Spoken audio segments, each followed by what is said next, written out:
values. Pero kailangan natin gawin because it's our job. No?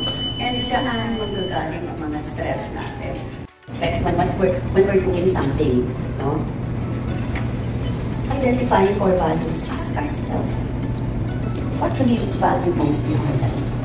Now, sometimes we say, it's family. Actually, I ask a lot of the people I meet in my clinic about social connections at work. Sobrang nag-iba ang workplace natin ngayon during the pandemic and after. A lot of people work from home. Na I don't know how social connections are made. No? Parang ang hirap na for them. And this is why nagre-resort na sila sa dating apps and all that. It has become normal. It has become a norm because the social connections have been limited. May limitation doon, but work can also become a source of stress, exhaustion, and unhealthy habits. Long hours, demanding workloads, and poor work-life balance can lead to anxiety, depression, and burnout. May oras pa ba ako, madam? Wala na. Anda. Okay. Sige. So, yung mga trabaho ngayon na sa BPO, diba? Paano pa yung social life? Nagtatrabaho sila sa gabi, tulog sila sa araw. Nasaan ang social life doon, diba? It's so difficult. It has changed, no? Being our body regularly, prioritize quality sleep, we stay hydrated and listen to our body. Challenge it. Connect with others and make time for activities that you enjoy. Para hindi na ububos because you're young. And the biggest challenge here is to build a skill set. Kailangan mabilis kang matuto. Be a fast learner. Eager to take on new projects and absorb new knowledge from mentors and colleagues. No? It drastically changes your priorities. Why? Because you need to foster a sense of security and love that lays the framework, the foundation. May kailangan lang i-adjust. And then, can you implement these changes immediately? If not, what can you do in your present moment? Kung hindi mo pa mababago yung kailangan ng pag-ulit, ano yung pwede mong gawin sa ngayon? We're not helpless. There's always something that we can do. So I always like ending talks like this with a quote from Viktor Frankl. No? He's an survivor. No? He said, between stimulus and response, there is a space. We have a choice. We have a choice not to suffer. We always have a choice. So, maraming salamat for this. Thank you so much, Doc Bennett, for your insightful talk on emotional well-being. Steps we can take to nurture our mental health, from understanding our emotions, to building resilience, to achieving work-life balance. And we truly appreciate the valuable tools you've shared for us to prioritize our wellness every day. So muli po, maraming salamat, Dr. Benita Santa Ana Ponyo. Another round of applause, please. Now, at this point, we are now moving to the next part of our program, which is our Q&A portion. Your hand and our Sun Life team will assist you with your question. We have our first participant back. Sir. Good morning, Doc. You surely remind me of my late mom, who was also a psychiatrist like you. And she was your chief of clinics 30 years ago. This is my question. You talked about the modern work environment, and I'll zoom in on that. Now, in today's work environment, it is my observation that it is composed of an interplay of different groups, baby boomers like us, with their different exposure to technology. During our time, it was the beeper and the pocket bell. The Gen X with their Microsoft 386, the millennial with their Computex analog phones, and the Gen Z, the babies of the companies, with their iPhones and term hopping. In today's new world, wherein isolation is encouraged, given that work from home, I am just wondering, since there seems to be a lacking of a person-to-person connection, as you shared, my question therefore here is, what can you say about the coping ability of these different generations with regards to stress and their ability to endure pain? I want to hear it from you, sir. From the different generations, patients that you might have encountered. simply based on what I hear from people I talk with, and even before the pandemic, we already noticed a sharp rise in consultations from very young people, adolescents. So technology has in a way made a lot, life a lot better. But at the same time, it actually opened their eyes to not, in our generation, we only knew of the people in our community. Pero our young people now, they know exactly what's happening in the other parts of the world. So they're wide open to all sorts of information. And there seems to be an information overload. And this is actually making them very vulnerable, and at the same time, feeling like very restricted because they're not able to do those things that they think is possible. That is great compared to the previous generations. Yeah. So moving forward, if that is the case, we've seen so many crises in our lives: financial crisis, coup d'etats, uprisings, what have you. We've seen that all. Not most of us were equal to the times of EDSA in 1986. Okay. I'm just more concerned about, I have a daughter myself. And that's what we're bracing ourselves for. And this is actually one of the reasons why I always say yes when I get invited. Because I want people to see, you can do something about this. This is the brain, this is your brain, and you can do something about it. Your ability to respond to the stress can be modified. Because the brain is neuroplastic. It adapts. Clarification, indeed, with the rise of social media, marami na po tayong negative effects, lalo na sa kabataan. Constant online comparison. But at the end of the day, it's all about building resilience, sabi nga ni Doc Bennett kanina. So, if you have any more questions for Doc Bennett, andito pa kami sa harapan, magpapalit lang po tayo ng microphone. I encounter after the pandemic, some elementary students, sabi nila, what is your problem?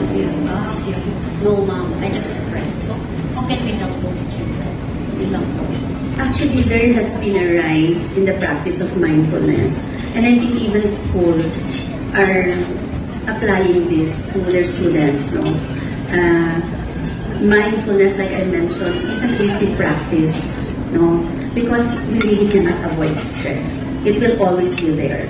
But we can control our response to stress. So yun yung kailangan natin ituro sa mga bata. When they're stressed, they're actually in control of how they're going to respond to the stress. And one of the things that they can do is the grounding practices. Bringing themselves into the present moment. Because unusual na cause ng stress is anticipating what is going to happen next. Worrying about the future.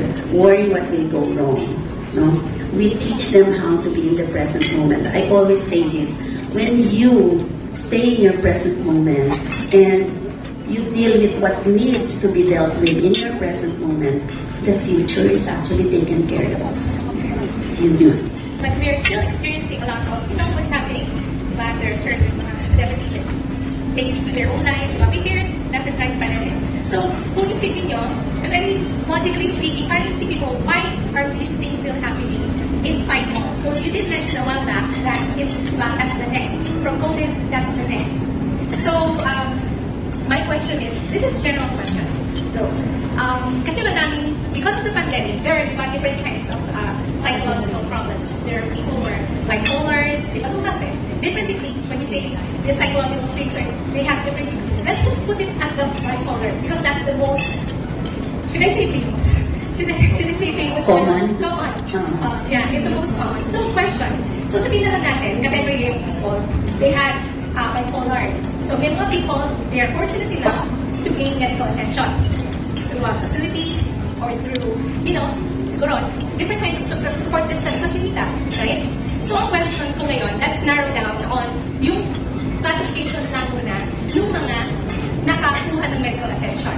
Which, kunwari, yung mismong center na sabi, this person is already restored, healed, or, okay na. So what is the probability of relapse same? And what is, kung ano yung pwedeng magawa ng isang person na supposedly before bipolar, hindi naman nawawala yun eh. Right? It's true, it doesn't go up, get out, hindi nawawala talaga yun eh. So, the possibility of relapse, and ano yung mangyayari dun sa person in terms of reintegration? It's, parang never ako nakarinig eh, kasi I'm trying to research on these things, but I don't know how we can help people with that condition. Relapse is always a possibility. It's not an exception. It's a possibility. It's always there. No? And what are the ways to deal with that? First, of course, medications pa rin is important, adherence to medications. But like I said earlier, if you notice, yung graph natin, the medications will only deal with yung nandun sa bottom. Diba? You have a lot of other things that are within your control that you can do to be able to prevent that from happening. The brain is neuroplastic. It adapts to what we do to our lives. Diba? Support of the family, support of other people with bipolar. Pero minsan, there's a danger to that. Kailangan medically supervised kasi mahirap yung pareho kayo manic. No? You might make decisions that may not be good for you. So dapat, there's always a person that's supervising the support group na na-form for other mental health issues. Hello po, Doktora. Ako si Jiggy Madrigal. Maybe I can speak in behalf of Gen Zs sa question ni sir. Kasi I'll be honest, I'm taking antidepressant and anxiety medications. Hi. Okay. Good morning, Dr. Ponyo. My question is this. How much importance do you give for spiritual regeneration for patients with suffering or who are suffering from anxiety or depression? That should be part of recovery. No? Spirituality has a huge part in the parasympathetic part of our brain because it grounds us. Our faith, our spirituality keeps us grounded. No? And it can elicit the parasympathetic protocol because it makes us feel safe, and secure. That there's a higher power that takes control of things when things go wrong. Does that answer your question, Sandra? Yes. All right. Thank you so much, sir, for your question. And thank you once again, Dr. Benita Santa Ana Ponyo. That concludes our Q&A portion. A round of applause, please, for our guest speaker. Yes, and Mr. Erickson Tobias. Dr. Benita Santa Ana Ponyo. And let me just read the certificate. Sun Life Health and Accident Certificate of Appreciation. G. Orpilia, Chief Distribution and Business Development Officer. So once again, thank you, Dr. Bennett, partners from J&J and Sun Life team. Don't worry, I'll be out of your hair in a couple of minutes. Let me give the warmest of greetings to our expert doctor this morning. Kindly join us by giving another warm and energetic round of applause to the great doctor, brilliant and dynamic, Dr. Benita Santa Ana. Ang hina niyo naman po malakpan. Parang hindi ba kayo naglalak? Biro lang po. It's Friday. May I also commend our organizers, the HNA team, currently on my right, of course headed by Livio, Cheska, Trina, Anne, Hannah, May, and Zion. A round of applause for Team HNA, please. Also, many thanks to our friends in the agency management team. But last but not the least, I also would like to salute our allies in the J&J team. Of course, led by Erickson, Lara, Diane, and Jean. They are here in front. Another round of applause for Team J&J. They've been with us since the pandemic, and they have been giving us a lot of great support and speakers, especially on the subject of mental health. Siguro, let's give them another round of applause, the J&J team. Lastly, should you decide to finally protect your health and your wealth, please do not hesitate to talk to the person who invited you in this morning's health forum. Of course, I'm referring to your friendly and neighborhood Sun Life advisor. Please wave to the person who invited you this morning, please. All right. And talking about invitation, kindly allow me to share with you 6 more invitations in the coming days. On screen are some of these invitations. Let me start with the first. Number 1, should you be in Iloilo on November 13, or you have colleagues or friends, please join us for this forum that is currently on screen. So if you want to see me or Lirio, please join us in Iloilo. Alright?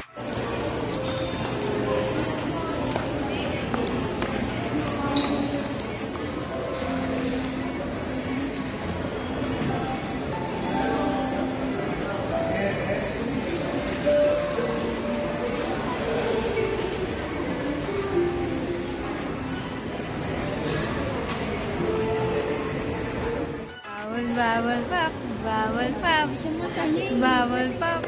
Slowly, slowly, slowly, easy, slowly.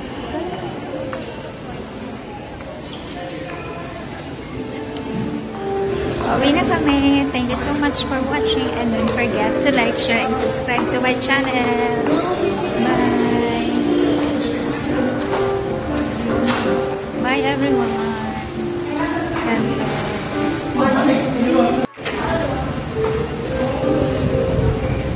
Thank you, Mom.